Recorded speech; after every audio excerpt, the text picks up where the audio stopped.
एक दफ़ा का ज़िक्र है कि किसी जंगल में एक भेड़ रहता था। वह बहुत होशियार भी था। एक दिन जंगल में एक लोमड़ी पानी के कुएं के पास आई। उसे प्यास बहुत लग रही थी। कुएं के पास जाकर देखा, उस कुएं में पानी बहुत कम था, लेकिन वो बिना सोचे समझे उस कुएं में कूद पड़ी। अरे ये पानी तो बहुत अच्छा है, दिल करता है पानी पीते जाऊं। थोड़ी देर बाद लोमड़ी को ख्याल आया कि वो इस कुएं से बाहर कैसे निकलेगी, इसलिए इसने चलाना शुरू कर दिया। थोड़ी देर बाद वहां एक सांड आ गया। अरे लोमड़ी बहन, तुम अंदर क्या कर रही हो? अरे सांड भैया, बाहर बहुत धूप है और यहाँ पानी बहुत मीठा है। अरे तुम भी आओ और आकर पानी पी लो। सांड सोचे समझे बगैर इस कुएं में कूद पड़ा। अरे ये पानी तो सच में बहुत मीठा है। सांड ने जी भरकर पानी पी लिया और पानी पीने के बाद उसने कहा, अरे लोमड़ी बहन, हम इस कुएं में फंस गए हैं, अब यहाँ से बाहर कैसे निकलेंगे? मेरे पास एक तरकीब है सांड भैया, एक काम करते हैं, मैं तुम्हारे ऊपर खड़ी हो जाती हूँ और बाहर कूद जाती हूँ और फिर तुम्हें भी बाहर खींच लूंगी। लोमड़ी इसके ऊपर चढ़कर बाहर आ गई। बेचारा सांड कुएं में ही रह गया और लोमड़ी वहां से चली गई।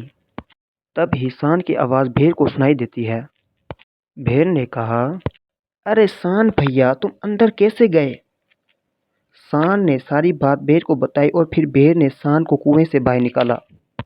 और फिर एक दिन लोमड़ी को कुएं का मीठा पानी दोबारा पीने का दिल करता है। इतने में वहां भेड़ आ जाता है।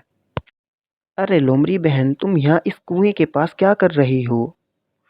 अरे भेड़ भैया, मैं यहाँ कुएं का पानी पीने आई हूँ। इस कुएं का पानी बहुत मीठा है, तुम्हें नहीं पता क्या? अच्छा, मुझे नहीं पता, ये कुआं तो बहुत गहरा है, पानी भी बहुत कम है, इसमें जाएंगे तो हमें फिर बाहर कौन निकालेगा? लोमड़ी ने भेड़ को वही बात बताई जो इसने सांड को कहा और पानी में कूद गई। ये देखकर भेड़ भी कूद जाता है। अरे तुम तो सच कह रही थी, पानी तो बहुत मीठा है। कुछ देर बाद लोमड़ी भेड़ को कहती है, भेड़ भैया, हमें बहुत देर हो गई है, हमें बाहर निकलना चाहिए। मैं तुम्हारे ऊपर खड़ी होकर बाहर निकल जाती हूँ, फिर मैं तुम्हें ऊपर खींच लूंगी। भेड़ को उसकी चाल के बारे में पहले ही पता था।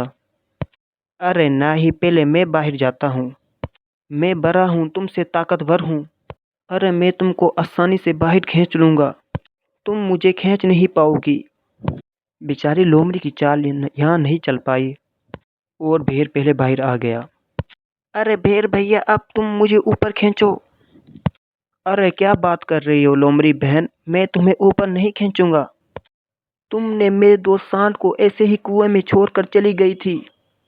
अब पियो तुम इस कुएं का मीठा मीठा पानी। बेचारी लोमड़ी क्या करती, अपने ही जाल में खुद फंस गई। तो दोस्तों, इस कहानी से हमें ये सबक मिला, जैसा करोगे वैसा भरोगे। दोस्तों, अगर मेरी कहानी पसंद आई हो तो मेरे चैनल टेल क्रेज को सब्सक्राइब करें और कमेंट में भी बताएं। चलो मिलते हैं अगली कहानी में।